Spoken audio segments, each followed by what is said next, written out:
dangerous spectacle. The plane turned around, and the investigation showed explosion of 8 gas tanks, and there was a shooting murder sentenced to death for this incident.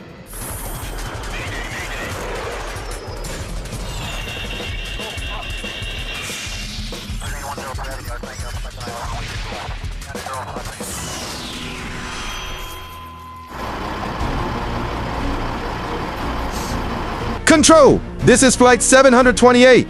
Maintaining altitude 12,000 feet. On course for destination. Systems reading nominal? Good. Let's run through landing checklist early. We've got a full load, so we'll need precise handling on approach. A wide shot of the C-400 Airbus A400M cutting through a clear blue sky. A quiet night glints off its silver fuselage. Inside the cockpit, the pilot 40s and co-pilot 30s grip the steering yokes, their eyes scanning instruments and the horizon. The camera pans across the cargo hold, crates secured in place. The 8 gas tanks visible along the port side, properly fastened and labeled. Flight attendants and crew members move through the cabin, checking safety equipment. Close-ups of the instrument panel, all gauges green. Readings steady. The co-pilot adjusts a dial, then glances out the window. The pilot moves the steering yoke slightly, testing responsiveness. The plane banks gently as directed. Weather front ahead is lighter than forecast. Should make for smooth flying the rest of the way. Close-ups of the instrument panel, all gauges green. Readings steady. The co-pilot adjusts a dial, then glances out the window. The plane descends gradually, clouds passing beneath the wings. Below, the runway comes into view, marked and clear. The pilot moves the steering yoke slightly, testing responsiveness. The plane banks gently as directed. Control, Flight 782, beginning final approach.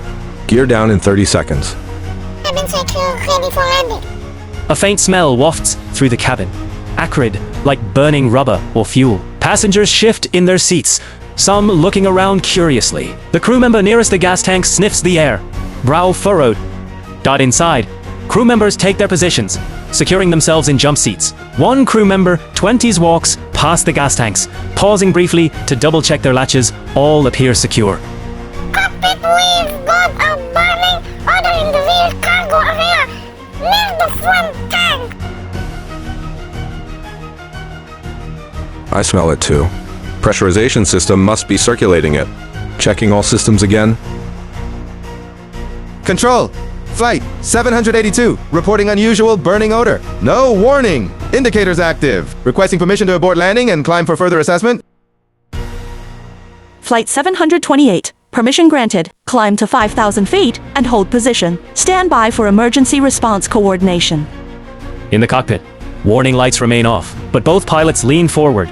Sniffing, the co-pilot runs through a rapid sequence of checks. Fuel flow, temperature gauges, electrical systems. Everything still reads normal.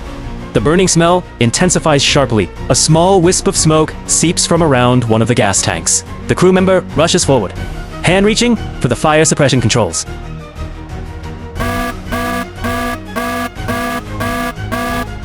Cockpit. Smoke visible from tank 3. I'm activating suppression.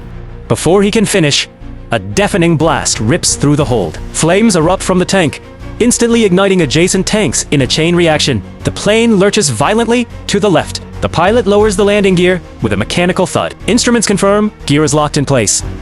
The plane descends gradually, clouds passing beneath the wings. Below, the runway comes into view, marked and clear.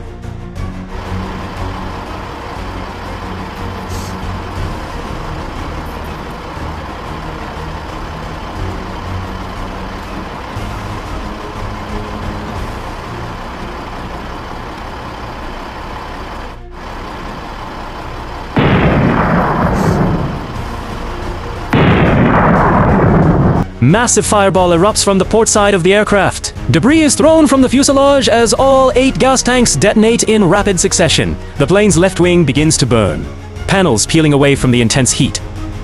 Inside the cockpit, alarms blare, red lights flash across every instrument. The steering yoke jerks violently in the pilot's hands as the plane loses hydraulic pressure.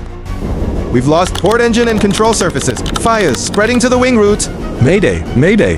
Flight 728. Multiple gas tank explosions, severe structural fire. We are losing control. The plane begins to rotate, spinning slowly at first, then accelerating. The horizon spins wildly outside the windows. The pilot struggles with a steering yoke, but it barely responds, only small adjustments possible as the aircraft spirals downward. Outside, the burning wing dips lower, the plane rotating faster and faster. Smoke billows from the fuselage, trailing behind in a dark spiral against the sky. The A400M spins uncontrollably, descending rapidly toward the earth below. Flames engulf much of the left side of the aircraft now, pieces of the wing breaking off and tumbling away. The camera pulls back to show the plane's deadly spiral against the vast sky, then pans down to the ground where emergency vehicles are already racing toward the projected impact zone, lights flashing, sirens wailing in the distance. We're in a flat spin, trying to counter with rudder and remaining thrust.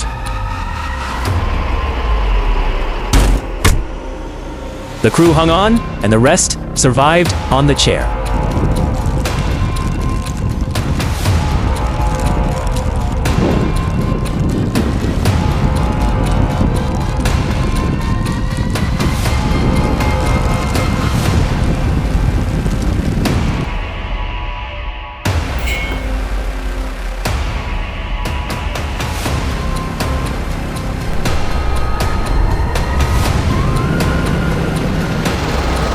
The technical, investigation, and evacuation teams arrived, and the next day the cargo installer was sentenced to death for installing the bomb.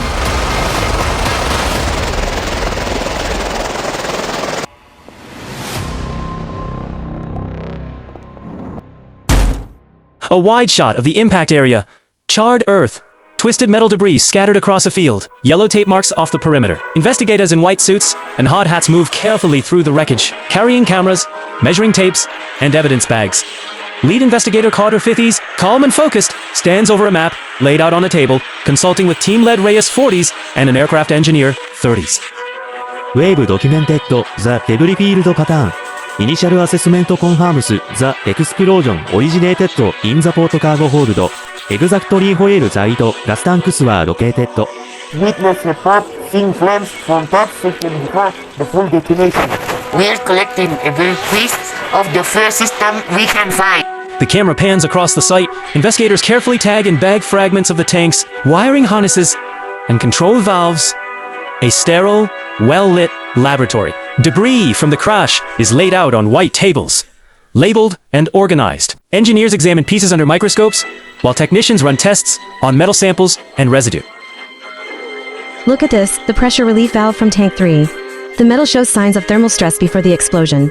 It looks like it failed to open when it should have. So pressure built up inside the tank. What would cause that?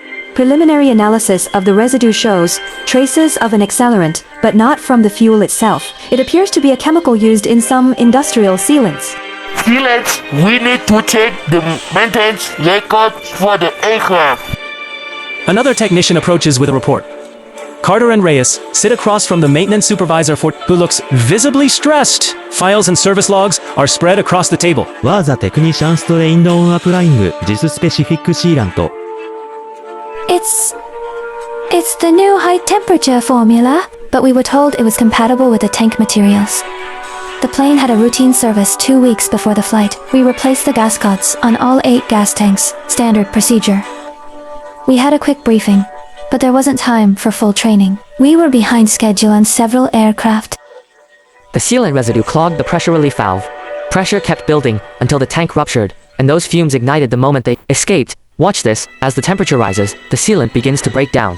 It releases volatile fumes that are highly flammable. Our findings. So far, 0.23 critical factors.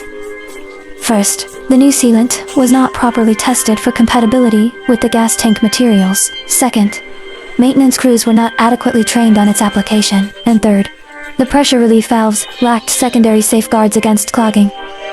And once the first tank exploded, the fire spread instantly to the others. Engineers run a simulation on a test tank, applying the same sealant used on the crashed aircraft. They heat the tank to operational temperatures. On the monitor, sensors show pressure building inside the test tank. The relief valve struggles to open against residue from the breaking down sealant. Carter leads a meeting with a team of investigators, regulators, and aircraft manufacturers. A large screen displays diagrams of the fuel system and photos from the crash site. What about the aircraft's fire suppression system? Why didn't it contain the initial fire? The system was activated, but the explosion happened too quickly. and the sealant pumps and head ready with the cargo hold, making containment impossible. Every technician now undergoes 40 hours of training on fuel system and tanks. Double wall it was before we can batches sealant. We're going back to the original formula. Will be developed a new one that's been fully tested. Carter and Reyes tour the facility where the A400M fuel systems are built. They observe workers assembling tanks with new safety protocols in place. The camera shows workers using specialized tools, following detailed checklists, and testing each valve multiple times before installation. They were all good people. Pilots, crew, specialists doing important work. We just want to know their deaths meant something. They were all good people. Pilots, crew, specialists, doing important work. We just want to know their deaths meant something. We owe it to the 12 people who lost their lives to ensure this never happens again. Our report includes 17 recommendations, from improved testing standards, to enhanced maintenance training, to redesigned pressure relief systems. A family representative 50s stands slowly. The investigation team presents their preliminary report to a group of aviation safety officials and family representatives of the victims. The room is quiet, respectful. All A400 Ms. have been retrofitted with the new safety systems. Every maintenance facility has adopted the new protocols. It doesn't break them back, but it honors them. That's what it is. What is about? A new Airbus A400M taxis down the runway. Modifications visible in the redesigned fuel tank compartments. The pilot and co-pilot go through pre-flight checks using updated checklists and new monitoring equipment. Carter watches from the observation deck alongside some of the investigation team and family members. The plane takes off smoothly, climbing into the sky. The camera follows the plane as it disappears into the clouds, then pans down to a memorial plaque near the runway entrance, 12 names engraved in polished stone, with the date September 17th, 2015. On September 17th, 2015, this Airbus A400M suffered a catastrophic explosion of 8 gas tanks. All 12 people on board lost their lives. Investigations into the incident led to enhanced safety protocols, 4 fuel storage and fire suppression systems in military transport aircraft. The final investigation report was published 3 months after the incident. All recommendations were adopted by aviation authorities worldwide, leading to significant improvements in fuel system safety for military and civilian transport aircraft.